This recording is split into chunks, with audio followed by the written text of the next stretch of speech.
The burning summer. Martha Caldwell's hands wouldn't stop shaking as she stared at the eviction notice nailed to her cabin door. 2 weeks. 14 days to save the ranch her husband died building, or lose everything: the land, the home, her children's future. Behind her, 5-year-old Nell whimpered with hunger. 8-year-old Owen pretended he wasn't afraid. The Montana summer sun beat down mercilessly on cracked earth and dying cattle.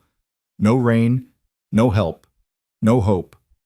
Then a lone rider appeared on the horizon, dust rising behind a pale horse, and Martha's life tilted toward either salvation or total destruction.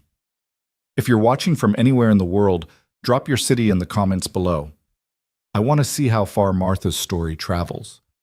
And if this opening gripped you, hit that like button and settle in, because what happens next will break your heart before it puts it back together.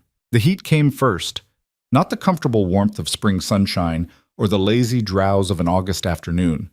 This was the kind of heat that cracked the earth open, that turned green grass to brittle yellow straw, that made the horizon shimmer and dance with cruel mirages of water that didn't exist. The Montana Territory summer of 1883 arrived like a punishment, and it showed no mercy. Martha Caldwell knelt in the dust behind her cabin where the children couldn't see her, pressed her forehead against the rough-hewn logs, and finally let herself break.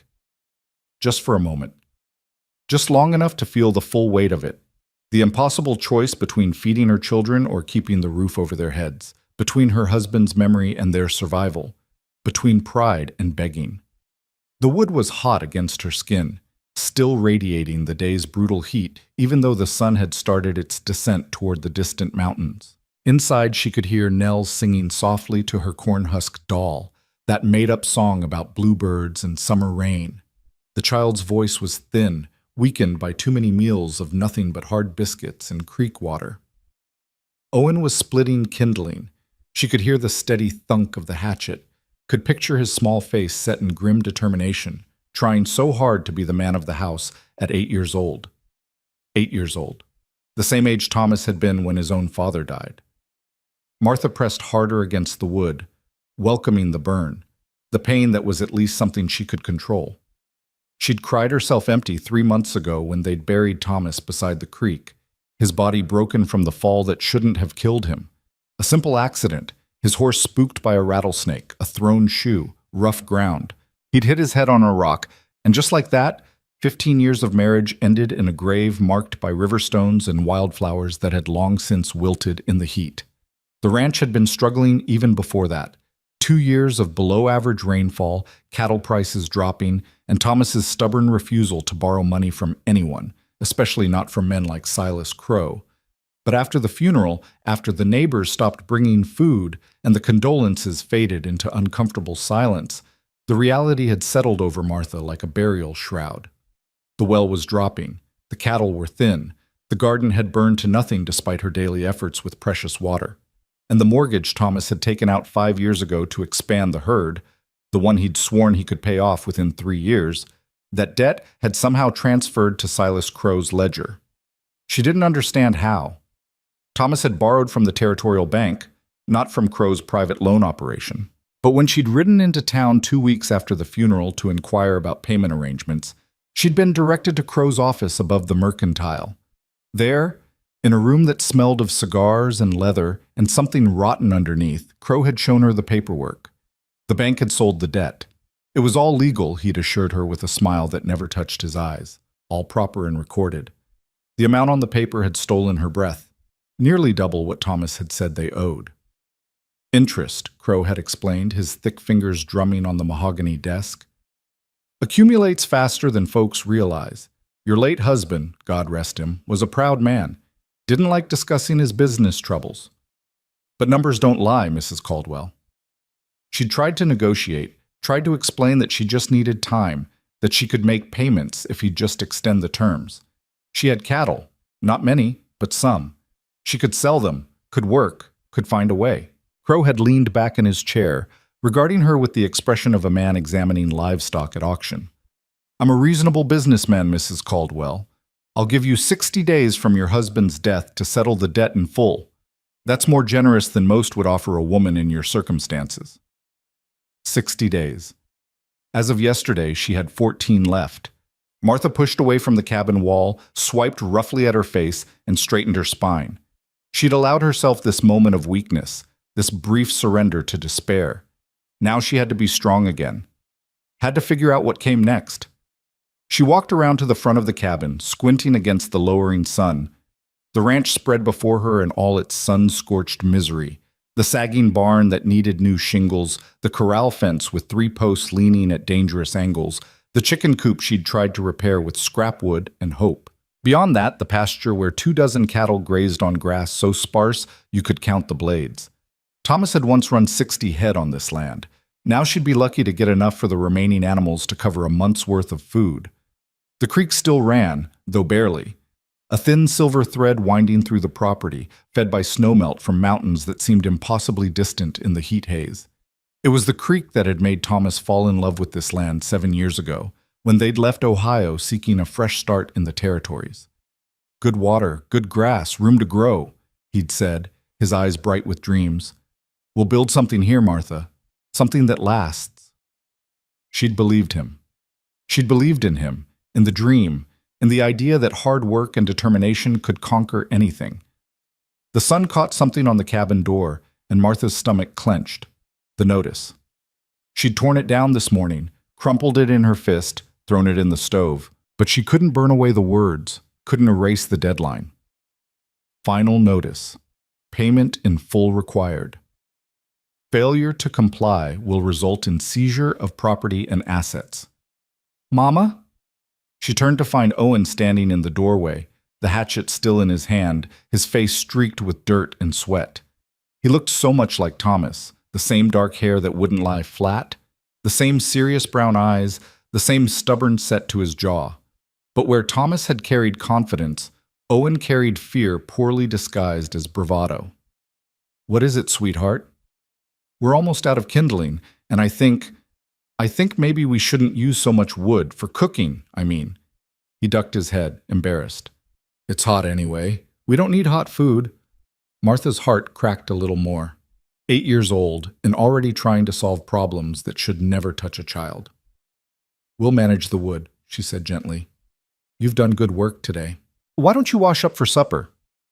What are we having? The question hung in the air between them, heavy with unspoken understanding. They both knew there wasn't much, some cornmeal, a few eggs if the chickens had laid, though the heat had them off their schedule, some wild onions she'd dug up yesterday. Something good, Martha lied. Go on now. Owen nodded and disappeared back inside. Martha heard him talking to Nell, his voice taking on an artificial brightness that twisted like a knife in her chest.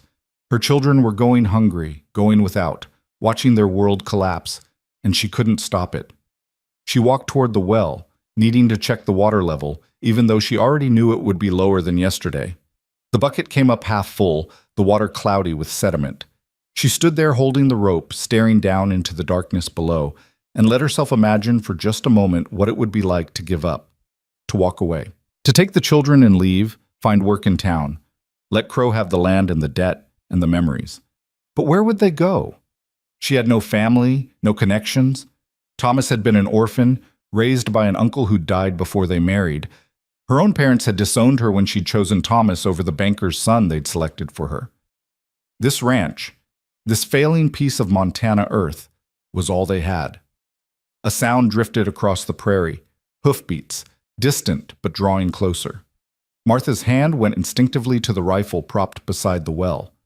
Visitors were rare out here, and in her experience, people who came unannounced brought trouble. She waited, watching the horizon, as a single rider materialized from the heat shimmer. He rode a pale horse, dun-colored and trail-worn, moving at a steady walk that spoke of long miles covered. The man himself was dusty from hat to boots, his features obscured by the angle of the sun behind him. As he drew closer, Martha could make out more details. A lean build, broad shoulders, the kind of stillness in the saddle that came from years of riding. A bedroll tied behind the saddle, saddlebags that looked half empty, no visible weapons except for what might be hidden beneath his duster. The rider stopped about 30 yards out, far enough to show he understood property boundaries and caution. "Ma'am," his voice carried across the distance, low and rough with trail dust. Don't mean to intrude. Saw your place from the ridge, wondered if you might have work for a man willing to do it. Martha raised the rifle just enough for him to see it. We're not hiring. Didn't ask for wages. He shifted slightly in the saddle, and Martha tensed, but he was just adjusting his hat against the sun. Just work, food, and a place to sleep would be payment enough. I said we're not hiring. Behind her, the cabin door opened. She didn't have to look to know Owen had heard the stranger's voice, had grabbed his father's old rifle, was probably pointing it in the general direction of the rider. The weapon was too heavy for the boy, the barrel wavering despite his best efforts, but the stranger didn't need to know that. The rider seemed to notice Owen, and something shifted in his posture. Not fear, but a kind of careful respect. I can see you've got things handled here, he said. But I've got a good eye for what a place needs, and ma'am, no offense intended, but you've got about 3 days before that corral fence goes down completely. Then you'll be chasing cattle across the territory. And your barn roof, you get one good wind, you'll lose half those shingles. Martha's jaw tightened. I'm aware of my own property's condition. Didn't say you weren't.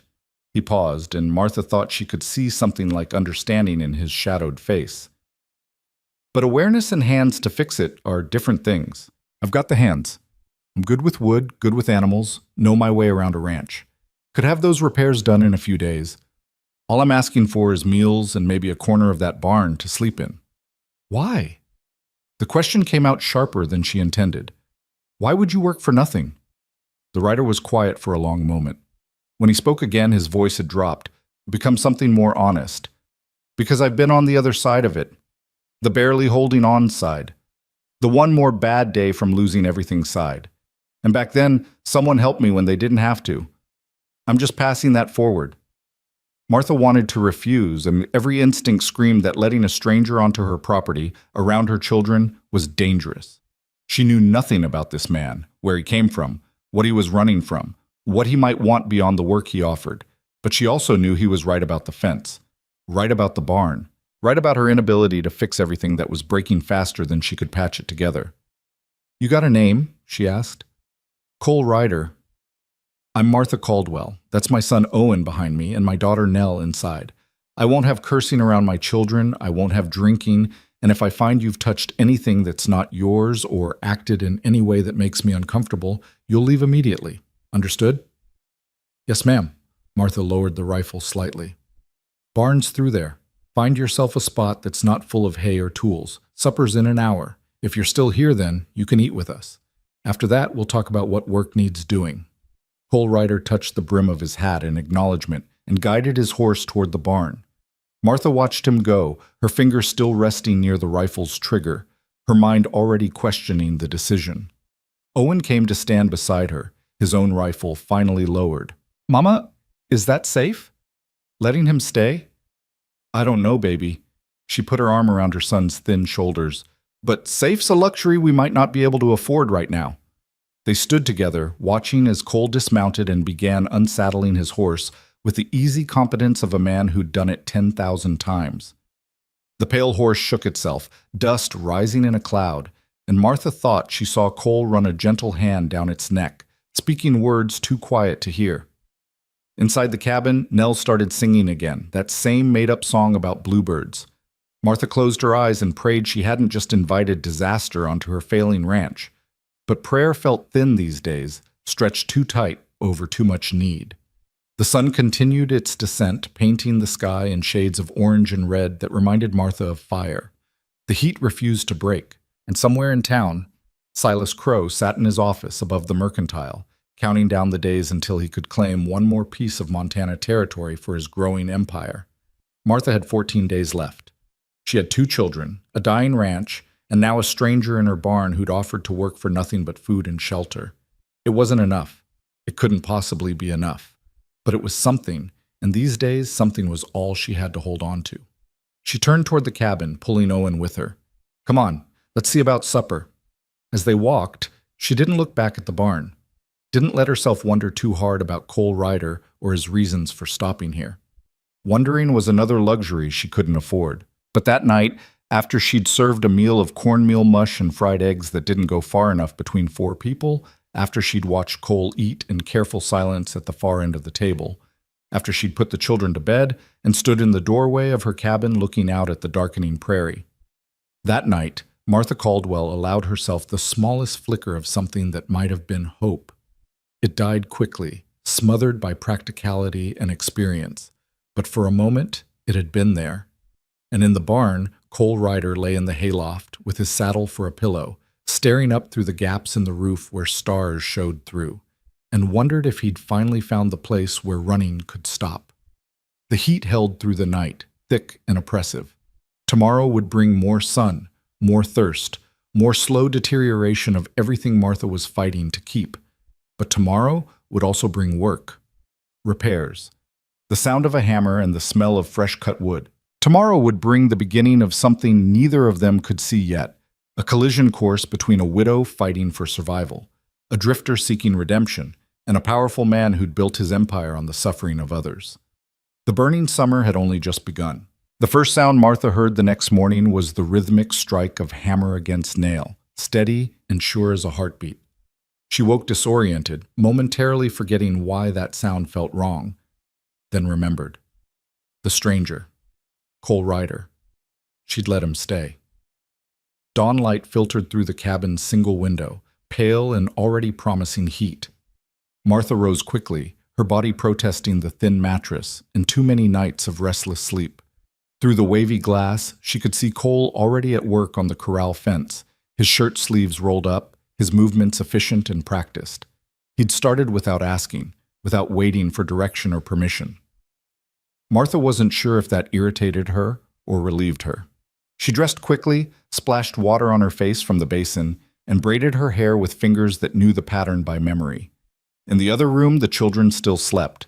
Owen sprawled across his narrow bed, Nell curled tight with her corn-husk doll.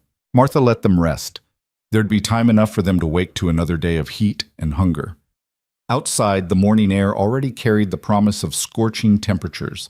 The sun hadn't fully cleared the horizon, but its approach painted the sky in shades of amber and rose. Cole worked with his back to her, driving a new post into ground that looked hard as iron. Where he'd gotten the post, Martha couldn't imagine, then saw he'd scavenged it from the collapsed section of fence on the property's north side, the part Thomas had always meant to repair but never found time for. "You're up early," she said. Cole turned, no surprise in his expression, as if he'd known she was there all along. "Old habit. Best work gets done before the heat sets in. I didn't say you could start on the fence." "You didn't say I couldn't." He set the hammer down, pulled a bandana from his pocket, and wiped his face. "Figured you'd rather wake up to work done than promises made." Martha couldn't argue with that logic, though something in her wanted to. She'd lived too long with Thomas's unfulfilled promises to trust words over action. "You have breakfast yet?" "No, ma'am. Didn't want to presume." "There's coffee if you want it. Not much else until later." Cole nodded and followed her into the cabin, moving carefully, like a man aware of his own size in small spaces. He took the same seat he'd occupied last night, at the far end of the rough-hewn table, leaving the positions closer to the bedroom door for the children when they woke. Martha poured coffee, made from grounds she'd already used twice, weak and bitter, and set the cup in front of him. He wrapped his hands around it but didn't drink right away, just let the heat seep into his palms. "How long you been on your own out here?" he asked. 3 months. My husband died in April." "I'm sorry." The words were simple, unadorned by platitudes or false comfort. Something in their plainness made them feel true. "The ranch was struggling before," Martha heard herself say, not sure why she was offering this information to a stranger. 2 dry years, cattle prices down. Thomas worked himself to exhaustion trying to keep us afloat. Then one day his horse threw him, and that was that. 3 seconds, and 15 years of marriage ended. Cole was quiet, his eyes on his coffee. "Grief's a hard trail to walk." "You speak from experience?" "Everyone does, eventually." He finally took a sip, didn't flinch at the bitter weakness of it. "This ranch means something to you beyond the land?" Martha looked around the cabin, at the table Thomas had built from lodgepole pine, at the rocking chair where she'd nursed both babies, at the worn floorboards that showed the path between stove and table and door. "It's the only home my children have ever known. Owen was born in that bedroom. Nell, too. Every mark on these walls is a memory. Thomas's first attempt at hanging shelves. The height marks where I measured the children every birthday. The spot where Nell practiced writing her letters and gouged the wood with the pencil. So you'll fight to keep it? It wasn't a question, but Martha answered anyway. Until there's nothing left to fight with. The bedroom door opened and Owen emerged, his hair sticking up in directions gravity shouldn't allow. He stopped when he saw Cole at the table, his hand moving instinctively toward where the rifle leaned against the wall. "It's all right," Martha said. "Mr. Ryder's already been working on the fence. Come have some coffee." Owen approached warily, taking his usual seat but keeping his eyes on Cole. "I can help with the fence." "I'm sure you can," Cole said. "But I've got it handled for now. You got other chores need doing?" "I split kindling and fetch water and feed the chickens." "That's good work. Important work. Ranch won't run without it." Something in Owen's posture relaxed slightly at being taken seriously. He poured himself half a cup of coffee. Martha allowed it because he cut it with water and she'd already fought too many battles over small dignities, and drank it in silence. Nell appeared next, her nightdress wrinkled, her corn-husk doll clutched in one fist. She stopped in the doorway staring at Cole with the unfiltered curiosity of a 5-year-old. "Who's that?" "This is Mr. Ryder," Martha said. "He's going to be helping around the ranch for a few days." "Why?" "Because there's work that needs doing." "Oh." Nell climbed into her chair, set her doll carefully on the table. "Are you going to stay forever?" Cole's mouth twitched, not quite a smile. "Just a few days, little miss." "Owen says we're going to lose the ranch. He says a bad man is going to take it away." "Nell?" Owen's face flushed red. "You weren't supposed to tell anyone that." "But it's true, isn't it? That's what you said." "You said, that's enough." Martha's voice came out sharper than she intended. Both children fell silent, Nell's eyes filling with tears, Owen staring down at his coffee with fierce concentration. Martha took a breath, forced herself to soften. "Mr. Ryder doesn't need to hear about our private business." But Cole's expression had changed, something hardening around his eyes. "This bad man got a name?" Martha hesitated, then decided there was no point in hiding what would become common knowledge soon enough. "Silas Crow.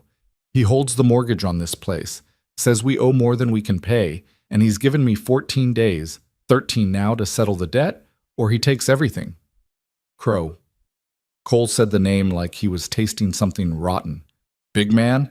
Thick through the middle, wears a gold watch chain, office above the mercantile." "You know him?" "Knew of him. Crow's got a reputation in the territories. Loans money at rates that sound reasonable until you read the fine print. Then the interest compounds, payments get credited wrong, and suddenly folks owe double what they borrowed. By the time they realize what's happened, he owns their land." Cole's jaw tightened. "He's run this game in 4 towns I know of. Always stays just legal enough that the law can't touch him." Martha's stomach turned cold. "Thomas borrowed from the territorial bank, not from Crow." "Banks sell debt all the time, especially when someone like Crow makes them an offer. He probably bought your husband's loan for cents on the dollar, then recalculated everything under his own terms. But that's legal, barely, but legal." Cole drained his coffee, set the cup down with controlled precision. "How much does he say you owe?" Martha named the figure. Cole's expression darkened further. "And how much did your husband actually borrow?" She told him. The number was nearly half what Crow claimed. "There it is," Cole said quietly. "The game. He's banking on you not understanding the paperwork, not having money for a lawyer, not having anyone to stand with you when he comes to take what's yours." "Well, he's right, isn't he?" Martha heard the bitterness in her own voice, tasted it like ash. "I don't understand the paperwork. I don't have money for a lawyer, and I certainly don't have anyone to stand with me." Owen's chair scraped back suddenly. "I'll stand with you, Mama. I'm not afraid of Mr. Crow." The boy's voice shook despite the brave words, and Martha's heart broke a little more. "I know you would, baby, but this isn't your fight. Your ranch, your family, makes it your fight." Cole stood, carried his cup to the basin. "With your permission, Mrs. Caldwell, I'd like to ride into town later. Take a look at the papers Crow showed you, if you've got copies. I'm no lawyer, but I've seen enough of these schemes to know what to look for." Why would you do that? Cole turned, and for the first time since he'd arrived, Martha saw something raw in his face, something old and unhealed. Because I couldn't help the last widow who got caught in Crow's trap. She lost her ranch, lost everything. Last I heard, she and her kids were living in a boarding house in Helena, working whatever jobs they could find. Her youngest was about Nell's age. He looked at Nell, who was watching him with wide eyes. I won't watch that happen again, if I can help it. The cabin fell silent except for the tick of the clock on the mantel, Thomas's grandfather's clock, one of the few valuable things they owned. Martha studied Cole's face, searching for deception or hidden motive. She found only a kind of weary determination. The papers are in the bureau, she said finally. I'll get them. She returned with a folder of documents she barely understood, loan agreements, payment schedules, transfer notices, all dense with legal language that might as well have been written in a foreign tongue. Cole took them carefully, spread them on the table, and began reading with focused attention. Owen hovered nearby, trying to read over Cole's shoulder. Nell had lost interest and was singing to her doll again, something about butterflies and sunshine. Martha busied herself with the morning routine, stoking the stove, checking the water bucket, inventorying their meager supplies, while Cole worked his way through the papers. When he finally looked up, his expression was grim. It's worse than I thought. Martha's hand stilled on the flour sack. How? The interest rate changed 3 times in the first year. Each time it's noted in the fine print, but it's buried under other language. And the payment schedule. Crow's got you credited for less than half what your husband actually paid. See here? He pointed to a column of numbers. This shows 12 payments of $20 each, but the credited amount only shows $90 total. That doesn't make sense. It does if you're trying to trap someone in permanent debt. Every payment gets partially credited as administrative fees or late charges even when they were on time. It's legal robbery, Mrs. Caldwell, the kind that happens with a pen instead of a gun. Martha sank into her chair, the strength going out of her legs. So there's nothing I can do. I didn't say that. Cole gathered the papers back into a neat stack. I said it's worse than I thought, but there's always something you can do. First thing is, we need to get these papers to someone who can actually read law. There's a circuit judge who comes through Helena, Judge Morrison. He's got a reputation for fairness, and he doesn't like men who prey on widows. Helena's 2 days' ride. I can't leave the children that long, and I can't take them with me in this heat. I'll go. You? Martha stared at him. You've been here 1 day. Why would you? Because it needs doing, and I can do it. Cole's voice was level, factual. I know the judge, worked on his brother's ranch 5 years back. He'll see me, and he'll look at these papers if I ask him to. I can't pay you for that kind of time away. Didn't ask you to. I said I'd work for food and shelter. This is part of the work. Owen stepped closer to the table. But the fence? And the barn roof. If you go to Helena, that won't get fixed. No, Cole agreed. But if your mama loses the ranch, it won't matter if the fence is fixed or not. First things first, we stop Crow from stealing your home. Then we worry about repairs. Martha looked down at her hands, work-worn and calloused, trembling slightly despite her best efforts to steady them. A stranger was offering to ride 2 days to help her fight a man he barely knew, to save a ranch that wasn't his, to protect children who weren't his responsibility. It made no sense. People didn't do things like this without wanting something in return. What do you want? She asked quietly. Really? Cole was silent for a long moment. When he spoke, his voice had dropped even lower, barely above a whisper. I want to sleep at night without seeing a woman's face, without hearing her kids crying, without knowing I rode away when I could have stayed and fought. He met Martha's eyes directly. I want to do better this time. That's all. The clock ticked. Nell sang. Owen held his breath. Martha made her decision. You can take the papers, but I'm coming with you. Mrs. Caldwell, it's my ranch, my debt, my fight. You said so yourself. She stood, resolve hardening in her chest. Owen's old enough to manage things for a day. We'll leave before dawn tomorrow, ride hard, be back by nightfall the day after. It's risky, but everything's risky now. Mama, I don't want you to go. Nell's voice was small, frightened. Martha knelt beside her daughter's chair, smoothed the child's tangled hair. I know, baby girl. But sometimes we have to do scary things to protect what matters. You and Owen will be just fine. You'll stay together, keep the doors locked, and your brother will take care of you. Right, Owen? Owen straightened, trying to look older than his 8 years. Right. I can handle it. I know you can. Martha kissed Nell's forehead, then stood and faced Cole. We leave at first light. That gives you the rest of today to show Owen what needs doing while we're gone. Cole nodded slowly. Yes, ma'am. They spent the remainder of the morning in careful preparation. Cole showed Owen how to check the water level in the well, how to ration feed for the chickens, how to watch the cattle for signs of distress in the heat. He spoke to the boy like an equal, never condescending, always patient when Owen asked questions. Martha packed what little food they could spare for the journey. Hard biscuits, dried beef that was more leather than meat, a precious half-wheel of cheese she'd been saving.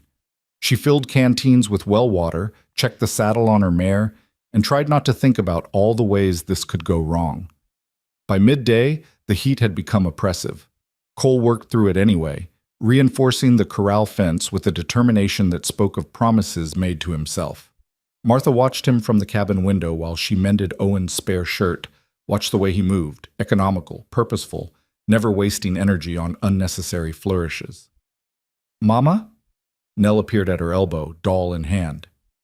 Is Mr. Ryder going to be my new papa? Martha's needle slipped, pricked her finger. She sucked the blood away and chose her words carefully.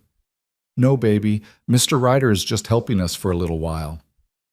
But he's nice, and he's strong, and Papa's gone. I know Papa's gone. Martha set the mending aside, pulled Nell into her lap. But people don't just become new papas because they're nice and strong. That's not how it works.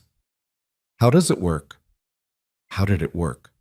Martha had no answer that a 5-year-old would understand, no way to explain that she'd already had her great love, that Thomas had been her beginning and middle and what she'd assumed would be her end. No way to express that the hollow space where her heart used to be felt too damaged to ever hold anything again. Sometimes, she said slowly, people come into our lives just when we need them. They help us, and then they move on. That doesn't make them family. That makes them... She paused, searching. Guardian angels, maybe. Angels have wings. Not always. Sometimes they just have strong backs and calloused hands and arrive at exactly the right moment. Nell considered this, her small face serious. I think Mr. Ryder is sad.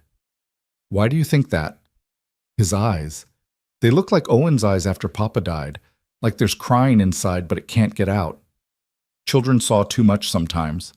Martha hugged her daughter close, breathing in the scent of her hair, dust and heat, and something indefinably sweet. Maybe he is sad. Lots of people are. Are you sad, Mama? Every day, baby girl, every single day. Me too. They sat together in the hot cabin, holding each other, while outside Cole hammered another nail into fence wood that might not even be theirs in 13 days. That evening, Martha prepared their best meal in weeks, fried salt pork, beans, fresh biscuits made with the last of the good flour. It felt like a sending-off feast, a warrior's meal before battle. They ate at the table together, all 4 of them, and for a brief moment it almost felt normal, almost felt like a family. After supper, Cole excused himself to the barn. Owen followed him out, ostensibly to help settle the horses, but really, Martha suspected, to ask the questions boys asked men when women weren't around. She let him go. Let him have that masculine space, that seeking of guidance from someone who wasn't afraid of what tomorrow would bring. She and Nell washed the dishes in comfortable silence. Then Martha read from the worn Bible that had been her grandmother's. Not because she felt particularly faithful these days, but because the ritual soothed Nell, gave structure to the formless fear that surrounded them. When the children were finally asleep, Martha stepped outside into the cooling darkness. The stars were brilliant overhead, undimmed by any competing light. She could see the barn, lamplight showing through cracks in the walls where Cole presumably prepared for the journey. She should sleep, should rest for the hard ride tomorrow. Instead, she walked to the barn, drawn by impulse she didn't examine too closely. Cole was checking his saddle, running his hands over leather, testing straps and buckles. He looked up when her shadow fell across the lamplight. Couldn't sleep? He asked. Didn't try yet. Martha leaned against a support post, arms crossed. I wanted to say thank you for this, for caring when you don't have to. Everyone has to care sometime, otherwise what's the point? Most people don't see it that way. Most people are wrong. Cole returned his attention to the saddle. Your boy asked me something earlier, thought you should know. What? Asked if I was going to stay. After we deal with Crow, after the ranch is safe, asked if I'd stay and help run it. Martha's breath caught. What did you tell him? Told him I'm a drifter, not the staying kind. Told him he's going to be the man of this ranch, so he'd better learn everything he can while I'm here. Cole's hand stilled on the leather. But truth is, I don't know what I told him. Don't know if I'm the staying kind or not. Never tried. Why not? Because every place I've stayed, I've lost. Every person I've cared about, I've buried. After a while, it's easier to keep moving. Can't lose what you don't have. Martha understood that. Understood it in her bones. Except you can't live that way forever. No. Cole looked at her then, really looked at her, and Martha felt something shift in the air between them. No, you can't. Eventually, you have to stop running. Have to plant feet somewhere and say, this is it. This is where I make my stand. Is this that place for you? I don't know yet. Ask me again when we get back from Helena. Martha nodded, suddenly aware of how close they were standing, how the lamplight made shadows dance across his face, how the night sounds seemed very loud and very distant all at once. I should go, she said. Early start tomorrow. Yes, ma'am. But neither of them moved, not for a handful of heartbeats that stretched like hours. Then Martha turned and walked back to the cabin, her pulse hammering in a way that had nothing to do with fear and everything to do with the realization that the hollow space in her chest had just flickered with something that felt dangerously like hope. She didn't look back. In the barn, Cole stood in the lamplight and watched her go, and wondered what the hell he'd gotten himself into this time. The night deepened. The heat finally broke just enough to breathe, and tomorrow the real fight would begin. They rode out before the sun touched the horizon, when the world existed in that gray space between night and morning. Martha had kissed her sleeping children, left detailed instructions with Owen that the boy had repeated back to her 3 times, and checked the rifle's placement by the door twice before finally forcing herself to leave. The hardest part had been Nell's small voice, half asleep, asking when Mama would be home. Soon, baby girl, soon. The trail to Helena cut through territory that had once seemed beautiful to Martha, rolling grassland dotted with sage, distant mountains purple against the sky, creeks that sang over smooth stones. Now it all looked different through the lens of desperation. The grass was sparse and brittle. The creeks ran shallow. Even the mountains seemed to judge her, standing eternal and indifferent to the struggles of one widow trying to save a failing ranch. Cole rode slightly ahead, his pale horse setting an efficient pace that 8 miles without exhausting the animals. He'd been quiet since they left, speaking only to point out a good place to water the horses or to suggest they walk for a stretch to spare the mounts. Martha appreciated the silence. Her mind was too full of worry and what-ifs to manage conversation. They'd been riding perhaps 2 hours when Cole finally spoke. You ever been to Helena before? Once. When Thomas and I first came to Montana, we spent 3 days there getting supplies before heading out to claim the land. The memory felt like something from another lifetime. It seemed like the biggest town I'd ever seen. All those buildings, all those people. It's grown since then. Silver Strikes brought in thousands. Most of them are gone now that the easy money's played out, but enough stayed to make it a real city. Cole shifted in his saddle, easing his back. Judge Morrison keeps an office on Main Street. We'll find him there, assuming he's not out on circuit. And if he is out on circuit, then we wait, or we track him down. Whatever it takes. The sun climbed higher, and with it came the heat. By mid-morning, both horses were dark with sweat, and Martha's canteen was half empty.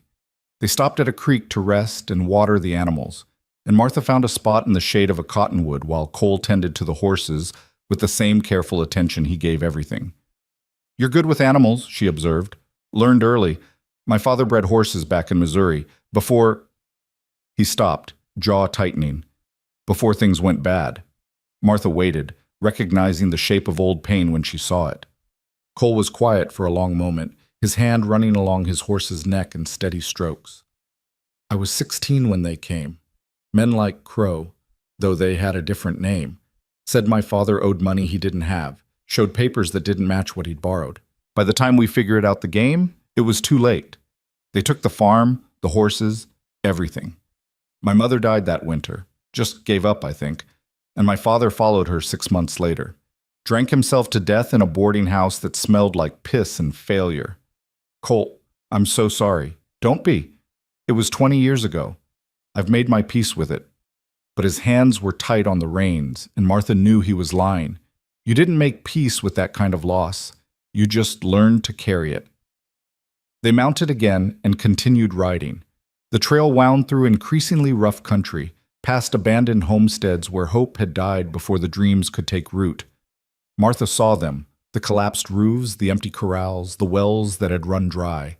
Each one was a story of failure, a family's broken promise to themselves. How many, do you think? She asked quietly. How many families has Crow destroyed? In this territory? Dozens at least. Across all the places he's operated? Could be hundreds. Cole's voice was flat, factual. Men like him, they don't just take land. They take futures. Take the belief that hard work means something, that the law protects the decent. They poison everything they touch. Then why does no one stop him? Because he's careful, stays just inside the law, or close enough that proving otherwise takes more money than most folks have. And because he targets people who can't fight back, widows, immigrants who don't speak English well, farmers who trust a handshake more than paperwork. By the time they understand what's happened, they're already broken. Martha's mare stumbled slightly, caught herself. Martha tightened her grip, her mind churning. You said you couldn't help the last widow, the one with children Nell's age. Mary Henderson. Her husband died in a mining accident. Crow bought her debt 3 weeks later, had her off the land in 2 months. Cole's voice went quieter. I was working on a ranch nearby. Heard about it, rode over to see if I could help. But I was too late. She'd already signed everything away, didn't understand what she was signing. Her youngest daughter, little thing named Sarah, she gave me a drawing she'd made. Horses running across a field. Said it was for helping, even though I hadn't helped at all. You still have it? Carried it for 3 years. Lost it crossing a river in a storm. He paused. Felt like losing her all over again. They rode on. The sun climbed toward its zenith, brutal and unforgiving. Martha's thoughts kept circling back to her children, alone at the ranch, trusting her to come back with salvation. Owen trying to be strong. Nell singing to her doll to keep the fear away. What if this didn't work? What if Judge Morrison couldn't help, or wouldn't help, or had been bought by Crow like so many others? Stop, Cole said suddenly. Martha pulled up. What? You're thinking yourself into circles. I can see it from here. Whatever you're worrying about, it won't help anything. I can't just stop worrying. No, but you can decide whether the worry serves you or just wears you down. Cole gestured at the trail ahead. We've got another 6 hours of riding. You can spend it eating yourself alive with what-ifs, or you can save your strength for the fight ahead. Your choice. Martha wanted to argue, wanted to defend her right to worry about her children, her ranch, her entire crumbling world. But Cole was right. The worry changed nothing. It just made the miles feel longer. Tell me about Judge Morrison, she said instead. Cole's shoulders relaxed slightly. Jeremiah Morrison, originally from Kentucky, came west after the war. Saw too much corruption back east, wanted to start fresh where the law still meant something. He's tough but fair, doesn't care about money or influence, just cares about right and wrong. Sounds too good to be true. He's got his flaws, drinks too much sometimes, has a temper when someone wastes his time. But when it comes to men like Crow, he's relentless. Saw him tear apart a land scheme in Silver Bow County 3 years back. 5 men went to prison, 24 families got their property back. So there's hope. There's always hope. Question is whether you can hold on to it long enough for it to matter. They stopped twice more to rest the horses, eating their meager supplies in the shade of rock outcroppings that provided brief respite from the sun. Each time they mounted again, Martha's body protested a little more. She hadn't ridden this long or this hard in years, and every muscle screamed its complaint. But she didn't complain. Didn't ask to slow down or stop early. Thomas had taught her that some things required pushing through pain, and this was one of them. The afternoon shadows were lengthening when Helena finally appeared in the distance. A sprawl of buildings clustered in a valley, smoke from 100 chimneys smudging the sky. It looked bigger than Martha remembered, more permanent, as if in the years since she'd been here, the town had decided to stop being temporary and become real. They rode down the main street as evening approached, past saloons already full of miners and gamblers, past the assay office and the bank, and the general store with its windows full of goods Martha couldn't afford. People stared at them, a dusty woman and a trail-worn man on tired horses. But no one spoke.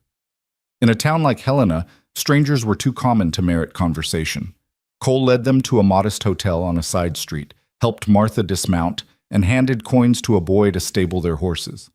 Inside, the proprietor, a thin woman with suspicious eyes, took Cole's money for 2 rooms without comment, handed over keys, and returned to her ledger book. Martha's room was small and spare. A narrow bed, a washstand, a window overlooking the alley. She sank onto the bed, every bone aching, and allowed herself exactly 30 seconds of complete exhaustion. Then she forced herself up, washed her face and hands with tepid water from the pitcher, and tried to make herself presentable. A knock at her door, Cole's voice. "Morrison's office is still open, if you're ready." She was ready. She would never be ready. Both were true at once. Judge Morrison's office occupied the 2nd floor of a building that also housed a lawyer and a dentist. The stairs creaked under their boots, and the hallway smelled of paper and lamp oil and something medicinal from the dentist's rooms. A painted sign read, "Honorable Jeremiah Morrison, District Judge. Office hours by appointment." Cole knocked anyway. "It's open," came a voice from inside, rough with tobacco and time. The office was cramped and chaotic, stacks of papers on every surface, law books jammed into shelves built for half as many, a desk buried under documents and correspondence. Behind it sat a man in his 60s, gray-bearded and heavy through the middle, his vest unbuttoned and his collar loose. He looked up from the brief he was reading, and his eyes sharpened with recognition. "Cole Ryder, I'll be damned." "Judge Morrison." Cole removed his hat. "Thank you for seeing us." "Didn't say I'd see you, said the door was open." But Morrison was already rising, extending a hand that Cole shook firmly. "What brings you to Helena? Last I heard you were working ranches down in Wyoming." "Was. This is Mrs. Martha Caldwell. She needs your help with a matter of considerable urgency." Morrison's gaze shifted to Martha, assessing her with the shrewd attention of a man who'd spent decades judging character. "Mrs. Caldwell, please sit, both of you." He cleared papers from 2 chairs, revealing seats that had seen better decades. "Now then, what's the nature of this urgent matter?" Martha opened her mouth, found her throat tight with emotion, and had to swallow twice before words would come. "Silas Crow is trying to steal my ranch." Morrison's expression darkened immediately. "Crow. Should have guessed. Go on." She told him everything. Thomas's death, the mortgage that had somehow transferred to Crow's ownership, the debt that had doubled through invisible interest and phantom fees, the 13 days she had left before losing everything. Cole added details, pointed out specific problems in the paperwork they'd brought, explained the pattern he'd seen in Crow's other schemes. Morrison listened without interrupting, his fingers steepled under his chin, his eyes never leaving Martha's face. When she finished, silence filled the office like water rising. Finally, the judge spoke. "I've been trying to nail Crow for 5 years. He's slippery as a greased pig and twice as smart. Every time I think I've got him, he produces some document that just barely keeps him legal." He reached for the papers Cole offered. "But this, if what you're telling me is true, this might be different." "How?" Martha asked. "Because you're here. Most of Crow's victims, by the time they realize they've been cheated, they're too broken or too scared to fight. They sign away their rights and disappear." Morrison began reading the documents, his frown deepening with each page. "But you came to Helena, you brought these papers, and you brought Cole Ryder, who I know wouldn't waste my time with a weak case." "Is it a weak case?" Morrison was quiet for several minutes, reading with the careful attention of a man who knew how to spot lies hidden in legal language. Finally, he set the papers down and looked at Martha with something that might have been respect. It's not weak. It's actually quite strong. Crow got greedy this time. See these interest rate changes? They violate Montana territorial lending statutes passed 2 years ago.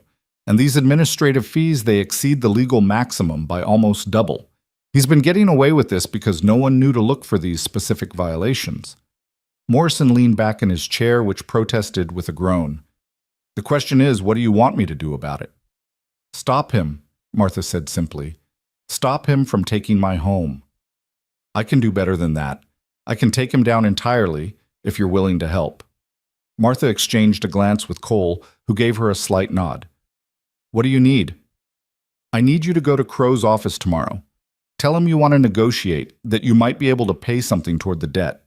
Get him talking. Get him to show you his ledger, explain his calculations. And while you're doing that, Morrison smiled, and it was not a kind expression. I'll have men watching and listening. Crow's arrogant. He likes to gloat. If we can get him to admit even part of his scheme in front of witnesses, I can arrest him on the spot. You want to use her as bait, Cole said, his voice tight. I want to give Mrs. Caldwell her ranch back and put a criminal in prison. Yes, there's risk, but there's risk in doing nothing too.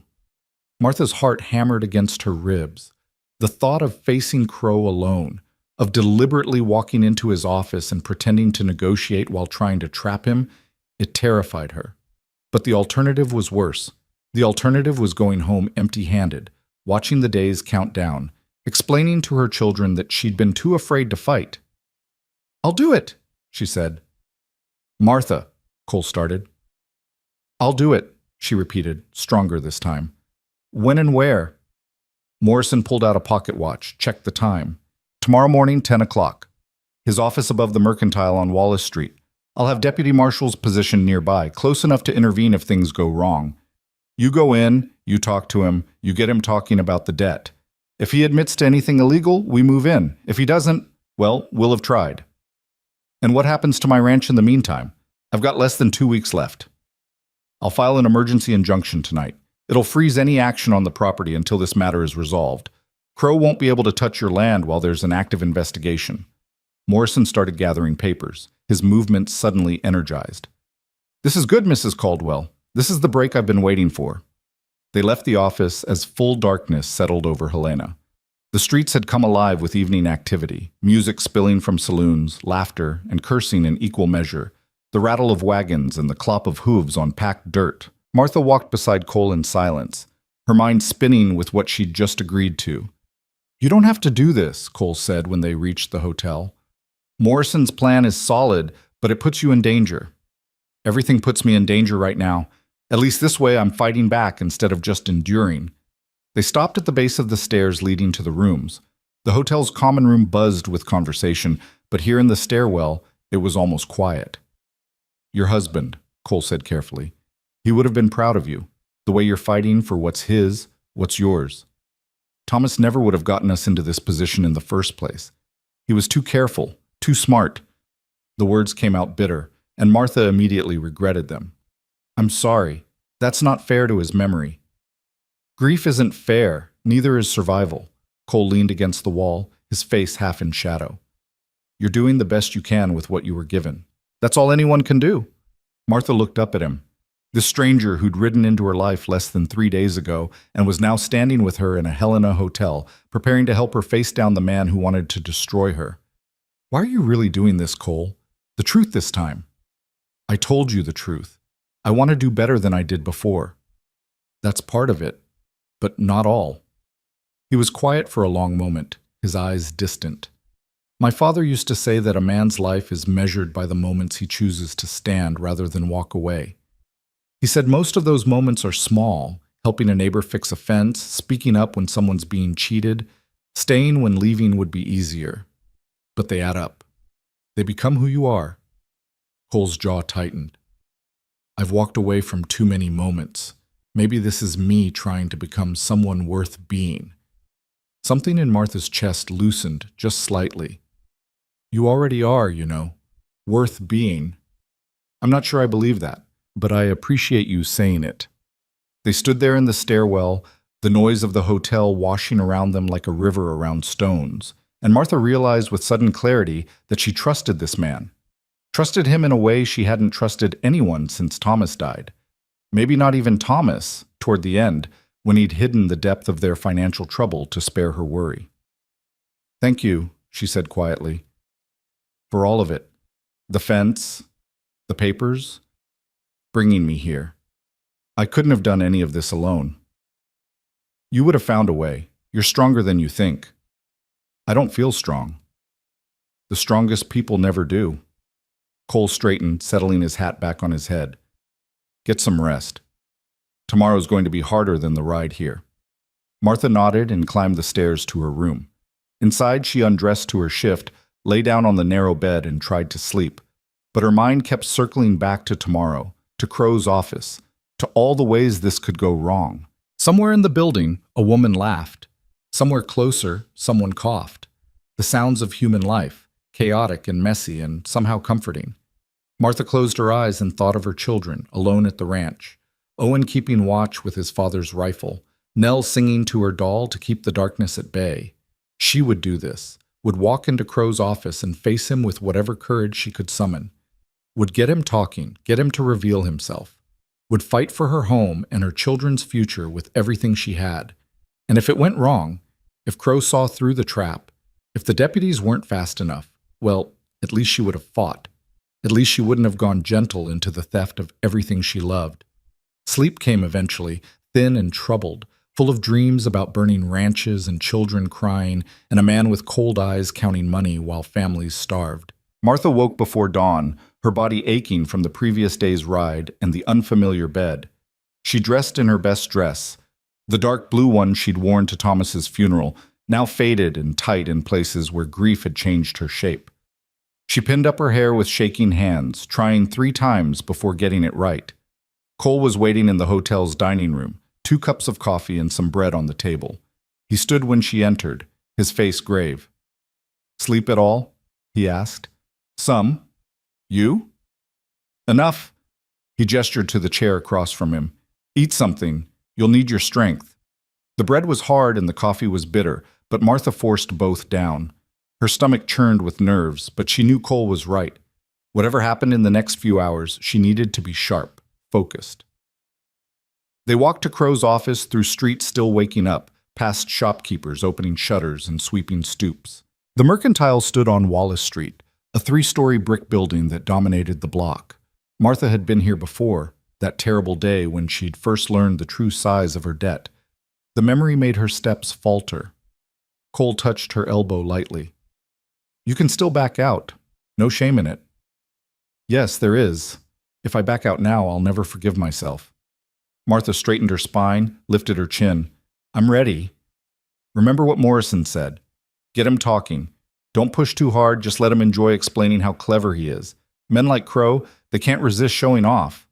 Martha nodded. Around them she could see men who might be deputy marshals, a fellow reading a newspaper near the barber shop, another examining a wagon wheel across the street, a third sweeping the walk in front of the assay office. Morrison had positioned them well, close enough to help, far enough to stay hidden. The stairs to Crow's office felt steeper than she remembered. Each step required conscious effort, conscious courage. At the top, a door with frosted glass and gold lettering, Silas Crow, Private Lending and Land Acquisitions. Martha knocked. "Enter," came Crow's voice, smooth and prosperous. She opened the door and stepped into the office that smelled of cigars and leather and ambition. Silas Crow sat behind his mahogany desk, gold watch chain gleaming across his substantial middle, a smile on his fleshy face that didn't reach his eyes. "Mrs. Caldwell, what an unexpected pleasure." He gestured to a chair. "Please, sit. To what do I owe this visit?" Martha sat, folded her hands in her lap to hide their trembling. "I've come to discuss my debt, to see if we might reach some arrangement." Crow's smile widened. "I'm always willing to discuss reasonable arrangements with my clients. Always." And somewhere outside, hidden among the morning crowds, Cole Ryder watched the office window and prayed that Martha Caldwell was as strong as he believed her to be. The trap was set. Now they would see if it held. Crow gestured expansively at the ledger open on his desk, the pages filled with numbers that had destroyed Martha's peace for months. You see, Mrs. Caldwell, the beauty of proper accounting is that everything becomes crystal clear. No ambiguity, no confusion, just simple mathematics. Martha forced herself to lean forward, to study the ledger as if she understood half of what she was seeing. I'm trying to understand how the amount grew so much. My husband said he borrowed $800.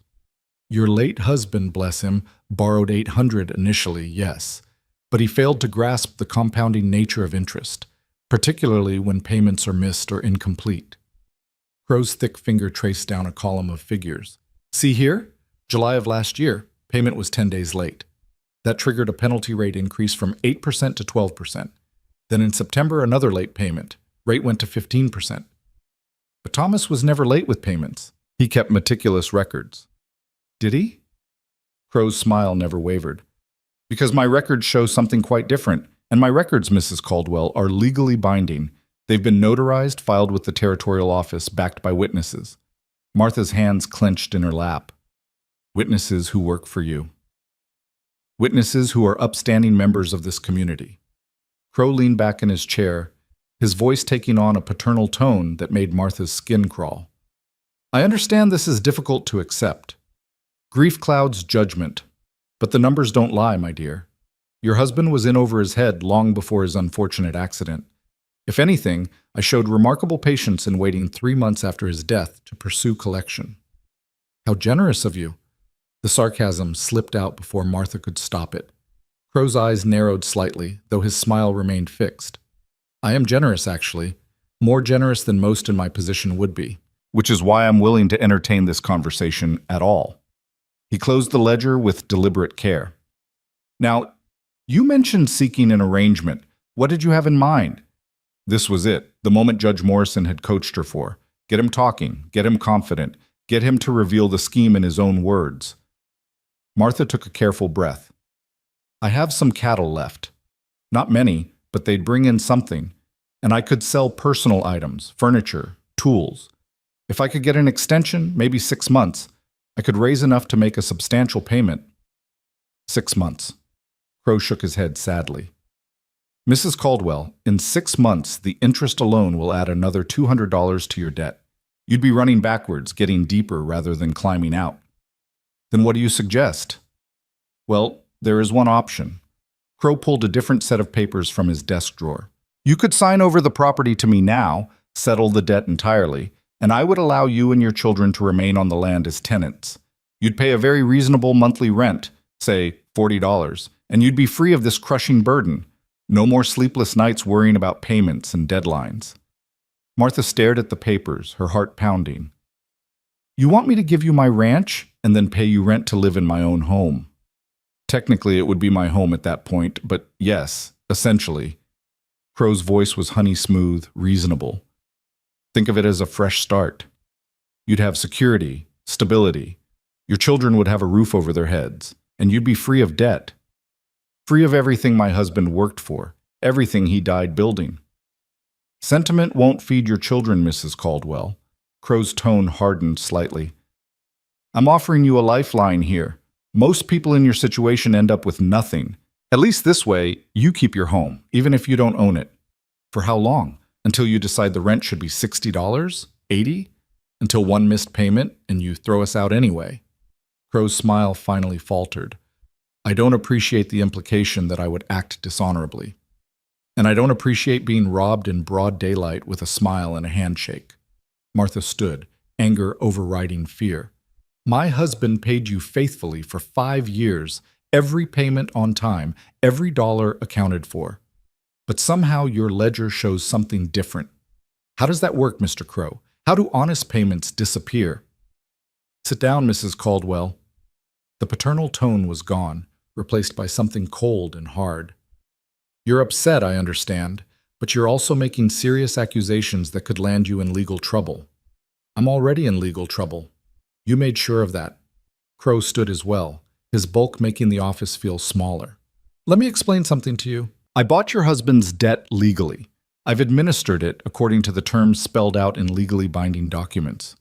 If you don't like those terms, perhaps your husband should have read more carefully before signing, but that's not my problem. That's yours. You changed the terms after he was dead. I enforce provisions that were always present. The fact that your husband didn't understand them doesn't make them invalid. Crow moved around the desk, and Martha instinctively stepped back. Now, I've been patient with you. I've offered you a reasonable solution.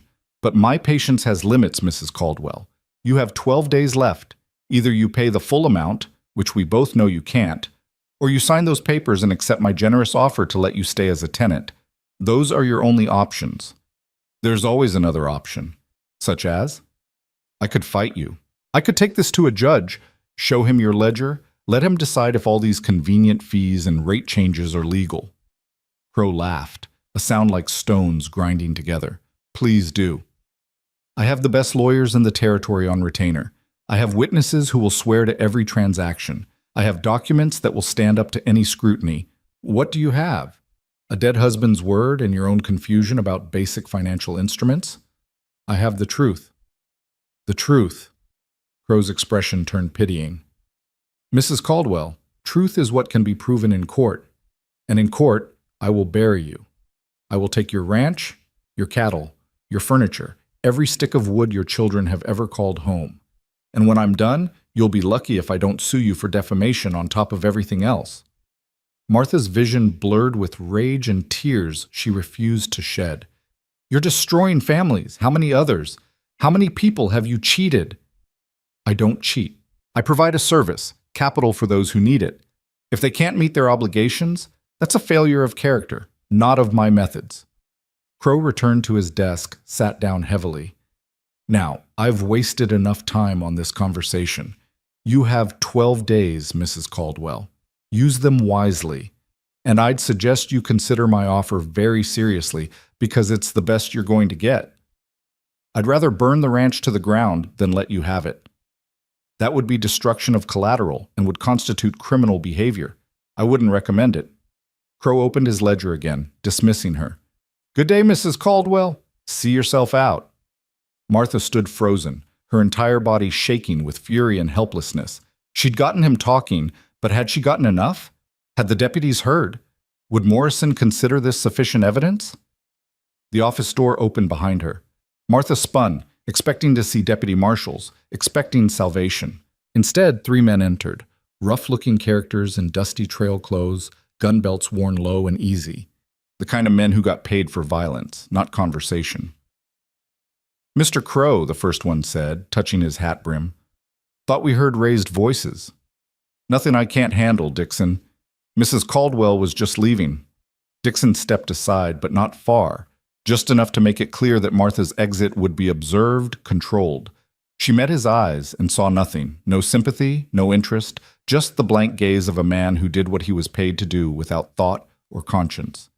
Martha walked toward the door, each step requiring will. But as she passed Dixon, she turned back to face Crow one last time. You won't get away with this. Crow didn't look up from his ledger. I already have, dozens of times. You're not special, Mrs. Caldwell. You're just another debt I'll collect. Martha left, forcing herself not to run, not to show how desperately she wanted to be out of that room, away from Crow's casual cruelty and the hired guns who enforced it. The stairs seemed endless. Her legs shook with each step. Outside, the morning sun felt too bright after the dimness of Crow's office. Martha stood on the boardwalk, gulping air, trying to steady herself. Cole appeared at her elbow. You all right? Did Morrison's men hear? Was it enough? I don't know. I couldn't get close enough. Cole's jaw was tight. I saw those 3 go in, Crow's security. They weren't there when you entered. He called them. Martha's voice shook. Once I started pushing back, once I accused him of fraud, he called his dogs. A man approached from across the street. One of the deputies Martha had spotted earlier, still carrying his newspaper. He walked past them, his voice low. Judge Morrison wants to see you. His office. Now. They walked quickly through Helena's waking streets, neither speaking. Martha's mind spun with fragments of the conversation, trying to remember exactly what Crow had said, which admissions might qualify as evidence. He'd been so careful, so practiced at staying just on the right side of legal language while making his intentions clear. Morrison's office door stood open. The judge sat behind his desk, a deputy marshal standing beside him, a tall, lean man with a badge pinned to his vest and a face carved from granite. "Mrs. Caldwell, Cole, please close the door." Morrison's expression was grim. "This is Deputy Marshal Warren." He was positioned in the office below Crow's, listening through the floorboards. "Did you hear enough?" Martha asked, her voice tight with desperate hope. Warren shook his head. "We heard the conversation, but nothing Crow said was explicitly illegal. He offered you a tenancy arrangement, which is perfectly legal. He claimed his records were accurate and legally filed, which may or may not be true, but isn't provable from conversation alone. He threatened legal action if you defamed him, which is his right. He as good as admitted to fraud. He admitted to being a hard businessman. That's not a crime." Warren's voice was sympathetic but firm. "I'm sorry, Mrs. Caldwell. I know what he's doing. Judge Morrison knows. But knowing and proving in court are different things." Martha sank into a chair, the last of her hope draining away. "So that's it. We tried, and it wasn't enough." Morrison leaned forward, his hands flat on the desk. "It's not over. We didn't get what we needed from the conversation, but we're not done fighting. Warren, tell her." The deputy marshal's expression shifted slightly. "While you were in Crow's office, we executed a search warrant on his private files. Based on your complaint and the irregularities you pointed out in your documents, Judge Morrison issued the warrant this morning." Martha's head snapped up. And we found a ledger. A different ledger from the ones he shows clients. This one has the real numbers. What people actually borrowed, what they actually paid, how much Crow has been skimming off each transaction." Warren pulled a slim leather-bound book from his coat. "It's all here. Not just your case, but 47 others across 3 territories. Names, dates, amounts. Proof of systematic fraud going back 8 years. Martha couldn't speak, couldn't process what she was hearing. Morrison's smile was wolfish. Crow kept records of his crimes. Detailed records. Probably thought he was being clever, keeping track of his profits. Instead, he documented his own destruction. "So you can arrest him?" Cole asked. "We can do better than that. We can shut down his entire operation, return property to the families he stole from, and make sure he spends the next decade in territorial prison." Morrison stood, walked to the window overlooking Main Street. "But there's a complication." Of course there was. Martha braced herself. "Crow's not in his office anymore," Warren said. "When we entered with the warrant, he saw us coming, slipped out the back with those 3 men you saw. By the time we secured the ledger and went after him, he'd disappeared. He's running, probably, or preparing to destroy evidence we haven't found yet. Either way, he knows we're coming for him now." Cole's hand moved to his gun belt, a gesture so unconscious Martha knew it was pure instinct. Where would he go? If he's smart, out of the territory entirely, Montana to Wyoming, Wyoming to Dakota, he could disappear into a dozen places where we have no jurisdiction. Warren looked at Morrison. "We've got men watching the stage depot, the rail station, the main roads. But if he goes cross-country, we might lose him." "He won't leave," Martha said suddenly. Everyone turned to look at her. "He won't run. Not yet." "What makes you say that?" Morrison asked. "Because he still has 12 days on my debt, and 46 other debts probably coming due around the same time. If he runs now, he loses all that property, all that money. Men like Crow, they don't walk away from profit." Martha stood, certainty hardening in her chest. "He'll try to force through the seizures before you can stop him. He'll come for the ranches while he still legally can." Warren and Morrison exchanged glances. "She might be right," the deputy marshal said. "If Crow can get the properties signed over in the next few days, the transfers would be legal even if he's arrested afterward. He'd still own them, even from prison, could sell them through proxies. He'll come for my ranch." Martha's voice was steady now, clear. "It's close, it's vulnerable, and he already has men in place. He'll send them tonight, maybe tomorrow. Force me to sign, force me off the land. Then we'll be waiting for him." Morrison's eyes gleamed. "Mrs. Caldwell, I'm going to deputize you and Cole. You'll ride back to your ranch with a full complement of deputy marshals. When Crow's men show up, and they will show up, we'll arrest them for intimidation, trespassing, attempted extortion, and that will give us leverage to find Crow himself."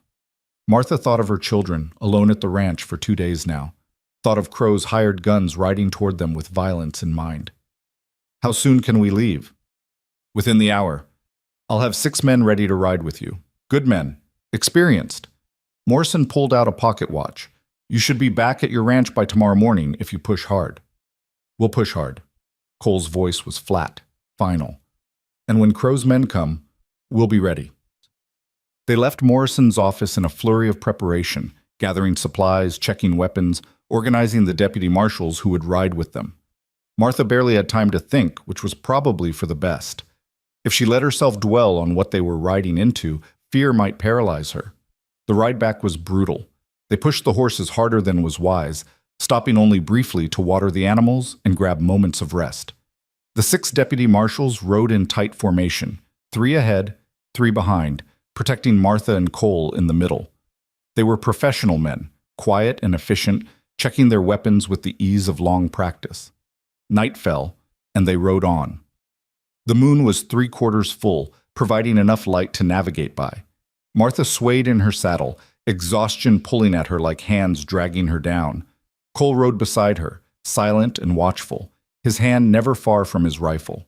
Somewhere past midnight, they stopped at a creek to rest the horses. Martha dismounted on legs that barely held her, stumbled to the water's edge, and splashed her face. The cold shocked her back to alertness. Cole appeared beside her, offering a canteen of coffee one of the deputies had brought. Drink, you'll need it.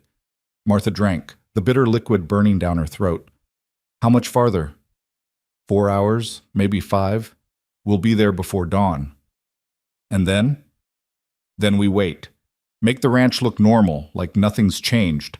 When Crow's men come, we let them show their hand, make their threats, commit their crimes, and then we take them. And if they hurt my children before we can stop them? Cole's expression went hard. That won't happen. I won't let it. You can't promise that. No, but I can promise I'll die trying to keep them safe. That good enough? Martha looked at him, this drifter who'd stumbled into her life at the exact moment she needed him most, who'd stood with her through every impossible step of this fight. Why are you doing this, really? I know what you said about redemption and doing better, but Cole, you could die tomorrow.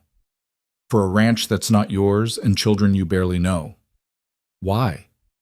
Cole was quiet for a long time, staring out at the dark prairie. I told you about my father, about how we lost everything. What I didn't tell you was that I was there when he died. I was 22, working in a Silver City saloon, and someone came to tell me my father was drinking himself to death in a room upstairs. I went up there, found him on a bed that stank of whiskey and shame. And you know what he said to me, his last words? Martha waited. He said, I should have fought, should have stood up to them, but I was afraid, and fear made me weak, and weakness made me nothing. Cole's voice cracked slightly. Then he closed his eyes and died, just stopped breathing, like living required more effort than he had left. Cole, I've spent 20 years trying to figure out what those words meant, trying to understand if he was right, if fear and weakness really did make him nothing, and I think... He paused, swallowed hard. I think he was wrong. Fear doesn't make you nothing. Giving up does. Letting the fear win without even fighting, that's what makes you nothing. Martha reached out, took his hand. His fingers were calloused and rough, warm despite the night chill. You're not nothing, Cole Ryder. Neither are you, Martha Caldwell. He squeezed her hand gently, then released it. Come on. We've got miles to cover before sunrise. They rode on through the darkness, through country that looked different under the moon, strange and wild and unforgiving. Martha thought about Thomas, about the dreams they'd had for this land. She thought about her children, probably asleep in the cabin, trusting that Mama would come home and make everything right. She thought about Crow and his ledgers and his hired guns, about the coming confrontation that would decide everything. And she thought about Cole's father, dying in a whiskey-soaked room with regret on his lips. Fear doesn't make you nothing. Giving up does. Martha straightened in her saddle, ignoring the screaming protests of her body. She wasn't nothing. She was a widow fighting for her children's future. She was a woman who'd ridden to Helena and faced down her destroyer. She was Martha Caldwell, and her ranch was worth fighting for. Dawn was beginning to gray the eastern sky when they finally crested the ridge above Martha's property. The ranch spread below them, The cabin, the barn, the corrals, all peaceful in the pre-dawn quiet. Smoke rose from the chimney. Owen was already up, starting the morning fire. But something was wrong. Martha felt it before she saw it. Then she saw the horses, 5 of them, tied to the corral fence. Strange horses, their saddles marked with the brand she'd seen on Crow's men in Helena. "They're already here," she breathed. Cole pulled his rifle from its scabbard. "Deputy Warren, get your men in position. Whatever's happening, we end it now." The deputy marshals fanned out, approaching the ranch from different angles. Martha kicked her horse forward, terror overriding caution. Her children were down there, with Crow's men. While she'd been riding through the night, the predators had already arrived. As they drew closer, Martha could see figures moving inside the cabin through the window, could hear voices, raised in anger or fear, could smell smoke. Not cooking smoke, wood smoke. Too much of it. And then she saw it. The barn. Flames licking up one corner where the roof met the wall, spreading slowly but steadily through the sun-dried wood. They were burning her out. Martha spurred her horse into a full gallop, all caution abandoned. Behind her, Cole shouted something, but she couldn't hear past the roaring in her ears. The barn was burning. Her children were trapped inside the cabin. And Silas Crow's hired killers were making their play. The war for her ranch had begun. Martha's horse thundered into the yard, dirt spraying as she hauled back on the reins. The barn blazed behind her, flames now consuming the entire back wall, black smoke billowing into the dawn sky. Through the cabin window, she could see shadows moving, her children, Crow's men, chaos she couldn't parse from this distance. Cole reached her seconds later, grabbing her arm as she tried to dismount. "Wait for the deputies. Don't go in there alone." "My children are in there, and you'll be no good to them dead." Cole's grip was iron. "Look, the door." It opened. Dixon emerged first, the same hired gun from Crow's office, his hand wrapped around Owen's arm. The boy struggled, his face streaked with tears and soot, but Dixon held him easily. Behind them came 2 more men Martha didn't recognize, dragging Nell between them. The little girl was screaming, a sound that carved into Martha's soul like a blade. The 4th man appeared in the doorway, and Martha's breath stopped. Silas Crow himself, his expensive suit incongruous against the rough cabin frame, a sheaf of papers in one hand and a pistol in the other. "Mrs. Caldwell?" Crow's voice carried across the yard, calm and businesslike despite the burning barn and terrified children. "How convenient. I was just explaining to your son the importance of contractual obligations." Martha slid from her horse, Cole moving with her, his rifle already raised. Around the perimeter of the ranch, the deputy marshals were taking positions, behind the water trough, in the shadow of the corral, near the chicken coop. Professional, quiet, waiting for the right moment. "Let them go," Martha said, her voice steadier than she felt. "Whatever this is, they're children. They're not part of it." "Oh, but they are. They're very much part of it," Crow gestured with the papers. "These are the deed transfer documents. All very legal, very proper. You're going to sign them, Mrs. Caldwell, and then you and your children are going to leave. Today. Right now, in fact." "The hell she is," Cole's voice was flat, dangerous. "Let the children go, Crow. This is between you and the law now." Crow's eyes finally registered Cole's presence, and something flickered in his expression, recognition, perhaps concern, quickly masked. "Ryder, I should have known. You always did have a habit of inserting yourself where you don't belong." "Funny. I was thinking the same about you. This is private property, my property as of..." Crow checked his pocket watch. "Approximately 3 minutes ago when I exercised the foreclosure clause.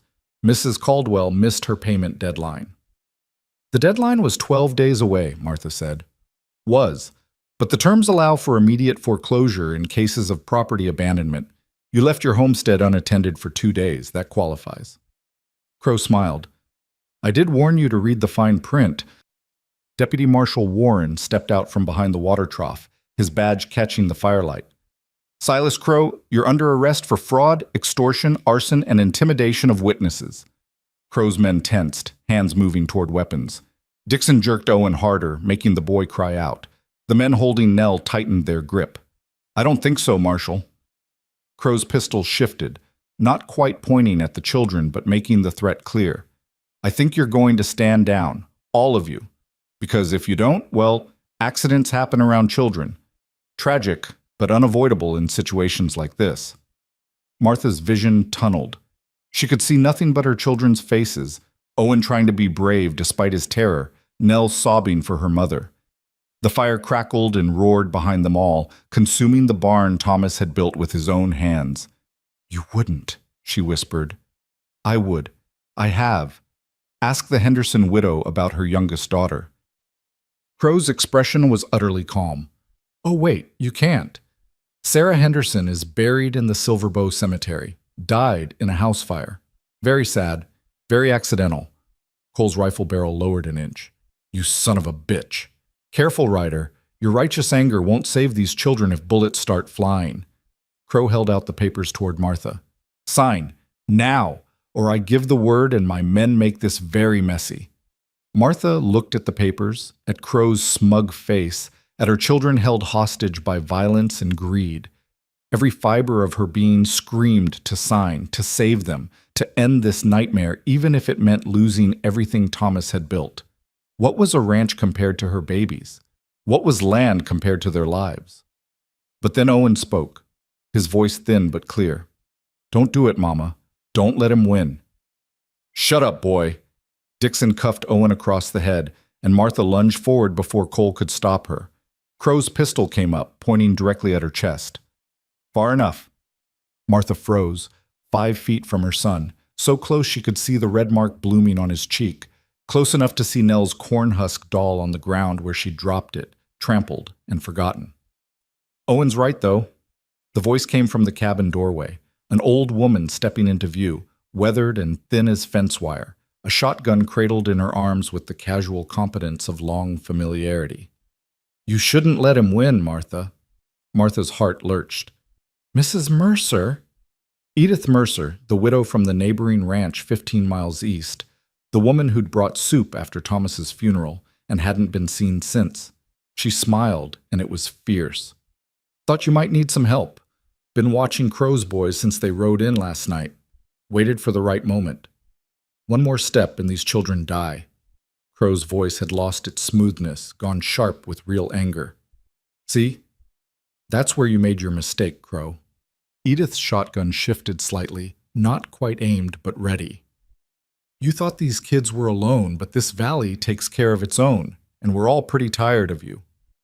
Movement from the ridge, riders cresting the rise, 10, 15, 20 of them, ranchers and farmers, shopkeepers and drifters, women and men both, all armed, all grim-faced.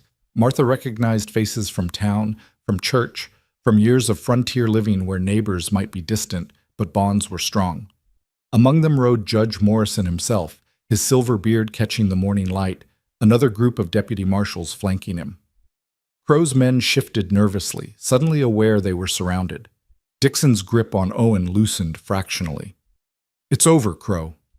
Morrison's voice carried authority that made even the fire seem to quiet. "We found your ledger, the real one. We have evidence of 47 cases of fraud, 8 counts of arson, 2 murders, and more crimes than I can list before breakfast. You're going to prison for the rest of your natural life. You can't prove murder. We can now." Sarah Henderson's mother finally agreed to testify. She was too afraid before, but when she heard you were threatening another widow and her children, well, fear has its limits.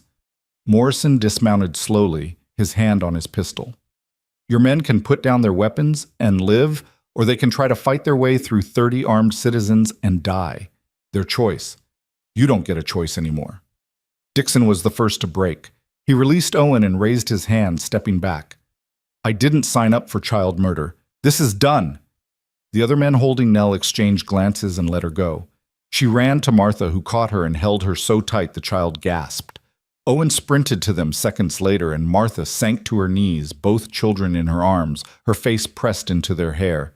Crow stood alone now, his pistol still raised but his leverage gone. His face had gone pale, sweat beading despite the morning chill. "This is a legal seizure, unlawful arrest. I have rights." "You have the right to remain silent." Warren stepped forward, 2 other deputies with him. "Which I'd strongly suggest you exercise." Crow's pistol wavered. For a moment, Martha thought he might actually fire, might go down fighting rather than face justice. But then his shoulders sagged, and the weapon lowered. I want my lawyer. You'll get one. And Helena, after you answer about 8 years of fraud and 2 dead children. Warren took the pistol, then the papers. These deed transfers are void, by the way. Signed under duress based on fraudulent debt calculations, and attempted during an active criminal investigation. Mrs. Caldwell's ranch remains hers. Martha couldn't process the words. The children were safe, the threat was over. She held Owen and Nell and let herself shake with relief so profound it felt like drowning. Cole appeared at her side, kneeling in the dirt beside them. You all right? Owen pulled back slightly, his eyes red-rimmed but fierce. Mr. Ryder, they tried to make Mama sign, tried to take our home. I know, son, but they failed. You held strong. Cole's hand rested briefly on the boy's shoulder. Your father would be proud. The barn, Nell said suddenly, pointing with a trembling hand. It's still burning. The fire had spread to half the structure now, flames reaching for the sky, heat pressing against them even at this distance. Martha watched Thomas's work, his sweat, his dreams, his legacy, consumed by Crow's cruelty. We can rebuild it, Cole said quietly. Barn's just wood and nails. You're all safe. That's what matters. The valley neighbors were already organizing, bucket lines forming from the well, men climbing to the cabin roof to wet it down with blankets, women herding livestock away from the flames. The efficiency spoke of hard-won frontier knowledge, of communities that survived by helping each other through disasters both natural and man-made. By full sunrise, the barn was lost. Only the frame remained, blackened timbers stark against the morning sky, smoke still rising in thin columns. But the cabin stood untouched, the corrals were intact, the cattle grazed peacefully in the far pasture, undisturbed by the human drama that had played out in their presence. Martha sat on the porch steps with her children pressed against her sides, watching the cleanup. Crow and his men had been hauled away in chains, loaded into a wagon bound for Helena and justice. Morrison had stayed to take statements, to document the scene, to ensure everything was recorded for the trial that would end Silas Crow's reign of terror. Edith Mercer settled beside Martha with a grunt, her shotgun resting across her knees. Hell of a morning. How did you know? Martha asked. How did you get everyone here? Word travels in the valley. Someone saw Crow's men riding this way yesterday, sent a boy to warn me. I rode to the other ranches, spread the alarm. We figured if Crow was moving on you, he'd be moving on all of us eventually. Better to make our stand together. Edith pulled out a pipe, began packing it with tobacco. Plus Thomas was a good man, good neighbor. We take care of our own even after they're gone. I can't repay this, any of it. Don't insult me with talk of payment. This is what community means. Edith lit her pipe, puffed thoughtfully. Though I wouldn't say no to help come harvest time if you've got it to spare. I'll be there. They sat in companionable silence, watching the smoke dissipate into clean blue sky. Owen had fallen asleep against Martha's shoulder, exhausted by terror and relief. Nell played quietly with her rescued doll, humming that made-up song about bluebirds. Cole approached from where he'd been helping clear debris, his face smudged with soot, his shirt soaked with sweat despite the early hour.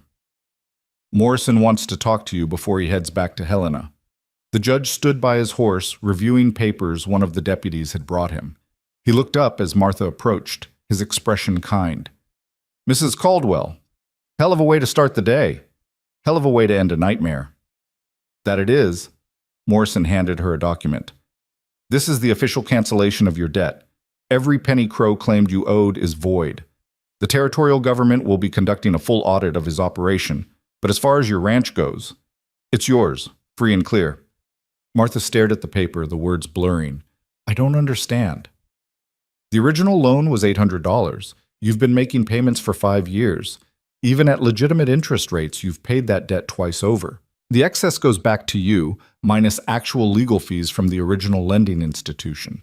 Should be about $200 coming your way once the territorial office processes everything. $200. It was more money than Martha had seen in months. Enough to rebuild the barn. Enough to get through winter, enough to breathe. Furthermore, every property Crow seized through fraud will be returned to the original owners or their heirs. The families he destroyed, we're going to try to put them back together as best we can.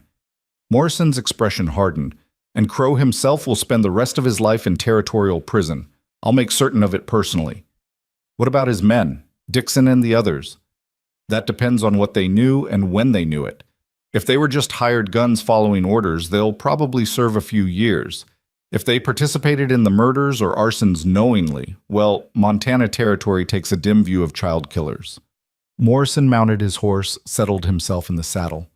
You did good work, Mrs. Caldwell. Took courage to face him in that office, even more to stand up when he came for your children. The territory needs more people like you. I just did what had to be done.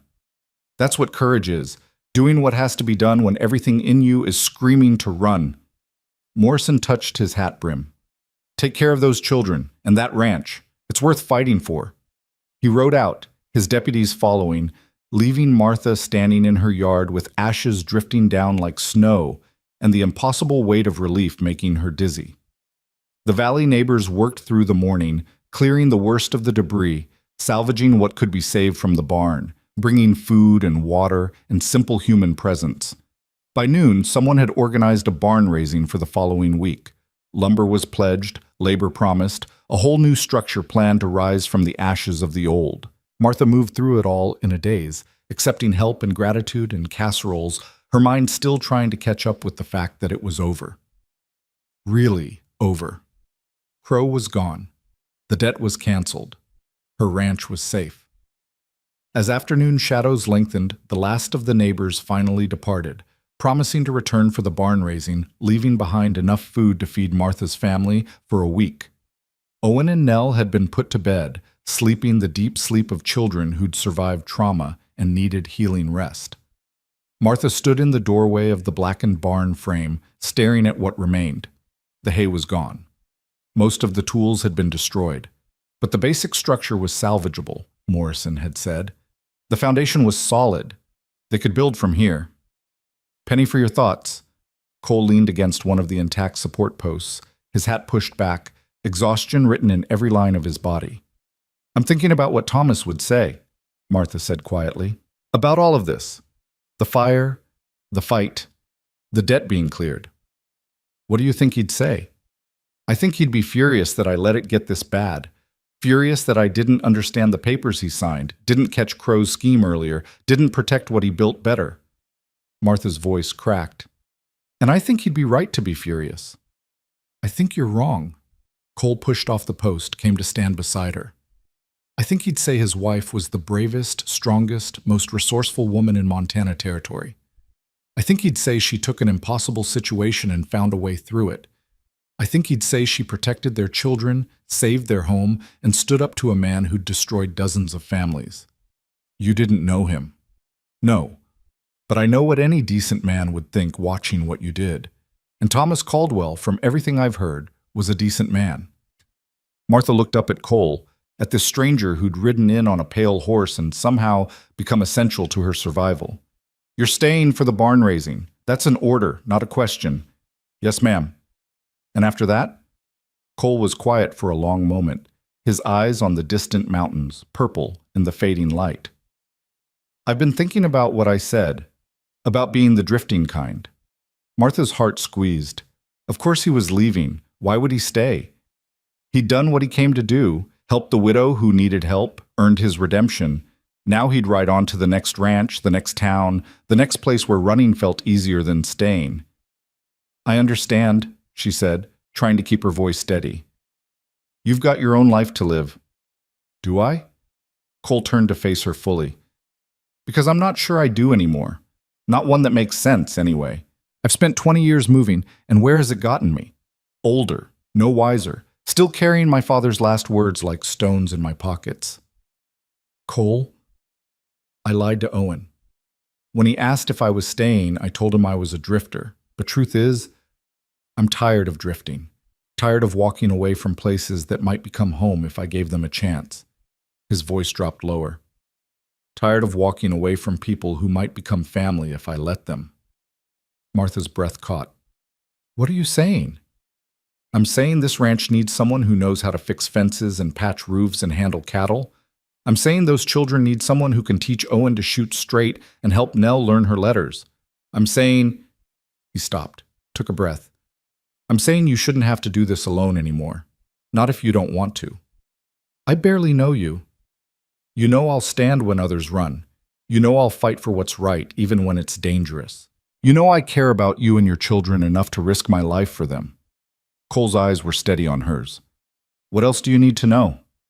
Martha thought about Thomas, about the love they'd built over 15 years of marriage, about the way he'd held her on their wedding night, promising forever, about the children they'd made together, the dreams they'd shared, and she thought about the fact that Thomas was gone, that forever had ended in a shallow grave by the creek, that holding on to his memory so tightly meant closing herself off from any future that didn't include him. I loved my husband, she said carefully. I know. And I'll always love him. There'll always be a part of my heart that belongs to him and what we had. I wouldn't want it any other way. Cole's voice was gentle. I'm not asking to replace him, Martha. I'm asking to stand beside you as we both figure out what comes next.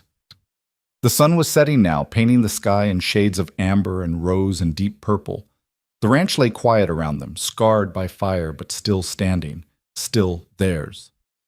Stay, Martha said. Not as a drifter passing through, not as hired help. Stay as... She searched for the right word, the one that captured what this could be. Stay as partner. Help me run this ranch, raise these children, build something that lasts. You sure? No. I'm terrified. But I'm also tired of being alone, tired of pretending I can do everything myself.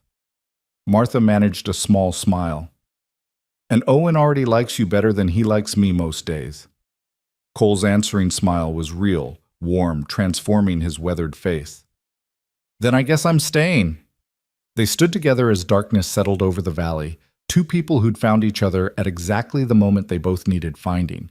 It wasn't the romance of storybooks. It was something more honest than that, partnership born of shared hardship, respect earned through crisis, and the simple recognition that some fights were better fought together. The barn raising happened the following Saturday, the entire valley turning out with lumber and nails and determined goodwill. By sunset, the frame was up, the roof half shingled, the promise of completion visible in the structure rising from the ashes. Children ran between the workers, including Owen and Nell, their laughter a sound Martha had thought she might never hear again. Cole worked alongside the other men, his movements sure and practiced, his quiet competence earning nods of approval from ranchers who'd spent lifetimes judging character by how a man handled a hammer. During a water break, Edith Mercer sidled up to Martha and gestured at Cole with her chin. That one's a keeper. We'll see. Already seeing, if the way he looks at you is any indication. Edith's eyes twinkled. Thomas would approve, you know. He'd want you to be happy, to have help, to not carry everything alone. You didn't even know Thomas that well. Knew him well enough. Good man, good neighbor, good father. Men like that don't leave behind instructions to mourn forever. They leave behind hope that the people they loved will keep living, keep building, keep choosing joy when they can find it. Martha watched Cole helping Owen measure a board, the boy's face serious as he tried to do it exactly right, Cole's patience evident in the way he guided without taking over. It's too soon. People will talk. People always talk. Question is whether you let that stop you from living. Edith patted Martha's arm. Life's short and hard out here. Grab happiness where you find it. By the time the barn was finished 2 weeks later, walls solid, roof tight, fresh paint bright against the Montana sky, something had shifted. Not just in the physical landscape of the ranch, but in the emotional one. Cole had a bedroll in the barn, but he took meals at the cabin table. He taught Owen to ride properly, to handle livestock, to think 3 steps ahead when working the land. He carved Nell a new doll from cottonwood, painted its face with careful strokes, presented it with a ceremony that made the little girl glow. And he talked to Martha. Really talked. About his childhood in Missouri, about the years of drifting, about the mistakes and regrets and small moments of grace that had kept him human through all of it. She told him about her family in Ohio, about choosing Thomas over security, about the fear and joy of frontier life. They didn't rush into anything, didn't make grand declarations or promises they weren't ready to keep. Just moved forward one day at a time, finding their rhythm, building something new from the rubble of what had been lost. 3 months after the fire, on a cool autumn morning when the aspen leaves had turned to gold and the air smelled of coming winter, Cole appeared at the cabin door with something in his hand. Martha was kneading bread, her hands white with flour, when he knocked. "Got something for you," he said, suddenly awkward in a way she'd never seen him. "What is it?" He opened his palm. Nestled there was a ring, simple gold, worn smooth with age, clearly valuable despite its plainness. "It was my mother's. Only thing of hers I kept. I know it's too soon, I know you might not be ready, but I wanted you to have it. Not necessarily as a proposal, just as a promise that I'm here, that I'm staying, that when you are ready, if you're ever ready, I'll be waiting." Martha stared at the ring, her heart doing complicated things in her chest. It was too soon. Everyone would talk. What would Thomas think? But Thomas was gone. And Cole was here.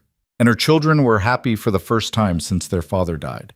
And she was happy, or at least the closest to happy she'd been in months. Was that enough? Was that worth reaching for? She held out her hand, flower and all. Cole slipped the ring onto her finger. It fit perfectly, as if it had been made for her. "I'm not asking for an answer today," he said quietly. "Just asking you to think about it. About a future where you're not alone, where the children have someone to help raise them, where this ranch has 2 people fighting for it instead of 1. "I don't need to think about it." Martha looked up at him, at this good man who'd stumbled into her life and chosen to stay. "Yes? Yes, you'll think about it, or, yes, I'll marry you, when you're ready to ask properly, when the children are ready, when it feels right instead of rushed." She smiled. "But yes, the answer's yes." Cole pulled her into his arms, careful of the flower, and kissed her forehead with a tenderness that made tears spring to her eyes. "Thank you." "For what?" "For giving me a reason to stop running." They married the following spring, in a simple ceremony beside the creek where Thomas was buried. It felt right somehow, to start this new chapter in the presence of the man who'd come before. Owen stood up with Cole as a kind of best man, his chest puffed with importance. Nell scattered wildflowers, singing under her breath. Judge Morrison performed the ceremony, his voice carrying authority and warmth in equal measure. Edith Mercer and half the valley stood witness, their presence a reminder that community had saved Martha when she'd been at her lowest point. "Do you, Martha Caldwell, take this man to be your lawfully wedded husband, to have and to hold from this day forward?" Martha looked at Cole, at the life they'd already started building together, at the future stretching ahead of them, uncertain but no longer terrifying. "I do." "And do you, Cole Ryder, take this woman to be your lawfully wedded wife, to have and to hold from this day forward?" "I do." "Then by the power vested in me by Montana Territory, I pronounce you husband and wife. Cole, you may kiss your bride." The kiss was brief, almost chaste, mindful of the children watching. But it was real, and it was theirs, and it was the beginning of something Martha had thought she'd never have again: hope. The celebration afterward was simple but joyful: food and music and laughter, the kind of frontier wedding that prioritized community over ceremony. As the sun set and the party wound down, Martha found herself standing at the edge of the gathering, watching her children play with the neighbor kids, watching Cole talk with the ranchers who'd become friends and allies. Edith appeared beside her with 2 cups of punch. "Happy?" "Getting there." Martha accepted the cup. "It's strange, isn't it, how quickly life can change. 6 months ago, I was about to lose everything. Now I'm married again, the ranch is thriving, the children are healthy. That's frontier life. One day you're dying, next day you're dancing. Trick is to appreciate the dancing while you can." Edith clinked her cup against Martha's. "To new beginnings." To new beginnings. As summer returned to the valley, the same brutal, beautiful Montana summer that had tested Martha so severely a year before, the ranch bloomed with life and purpose. The rebuilt barn stood strong, filled with hay and healthy livestock. The garden produced more than they could eat, the excess traded with neighbors or preserved for winter. The children grew taller, stronger, happier. Cole proved himself every day in the quiet ways that mattered, fixing things before they broke, teaching Owen the skills he'd need to run the ranch someday, making Nell laugh with terrible jokes and elaborate stories. He worked from dawn until dusk, rebuilding what the fire had destroyed and creating things that had never existed before. A proper henhouse, a smoke shed, a porch addition where they could sit in the evenings and watch the sun paint the mountains gold. One afternoon in late July, Martha found him in the barn, working on something at the makeshift workbench he'd built. She approached quietly, curious what had occupied him for the past 3 days. "Almost done," he said without looking up. "Just need to smooth out this last edge." Martha peered over his shoulder and caught her breath. A wooden horse, delicately carved, white paint gleaming, mane and tail flowing as if caught in mid-gallop. It was beautiful, detailed, clearly made with painstaking care. "It's for Nell," Cole said. "She's been talking about that white horse I ride, says it's magic. Figured she should have her own magic horse." "Cole, it's beautiful. When did you learn to carve like this?" "My father taught me. Before everything went bad. It was how he relaxed after long days with the real horses. I haven't done it in years, but I thought—" He paused, ran his hand along the horse's back. "I thought it might be nice to pass something down. Something that isn't pain or loss." Martha wrapped her arms around him from behind, pressed her face between his shoulder blades. "You're a good man, Cole Ryder. I'm trying to be. For you, for the kids, for the life we're building." That evening, Cole presented the horse to Nell with all the ceremony it deserved. Her face lit up like sunrise, her small hands reverently touching the carved mane, the painted eyes, the flowing tail. "It's magic," she breathed. "Real magic."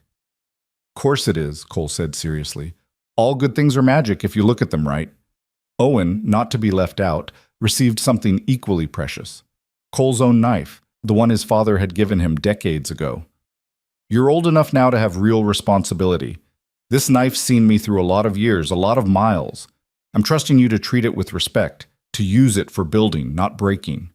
Owen held the knife like a holy relic, his eyes wide. "I will. I promise." As the children played with their gifts, Martha and Cole sat on the porch watching the sun set over land that had almost been stolen from them, but now stood secure, protected by law and community, and two people who'd chosen to fight rather than flee. "Do you ever regret it?" Martha asked quietly. "Giving up the drifting life? You could be anywhere right now, seeing new places, answering to no one." Cole considered the question, his eyes on the distant mountains. "I saw a lot of places. Most of them looked the same after a while, just different dirt under the same sky. And answering to no one sounds free until you realize it means no one's waiting for you either. No one cares if you come back or not." He took her hand, threading their fingers together.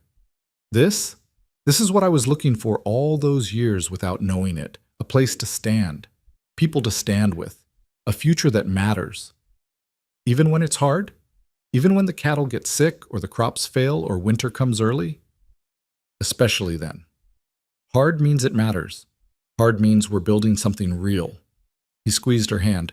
"Besides, you think drifting was easy? Try sleeping on frozen ground with nothing but a thin blanket and your horse's breath for warmth. Try eating hardtack for 3 weeks straight. This life might be hard, but it's a hell of a lot better than what I was doing before."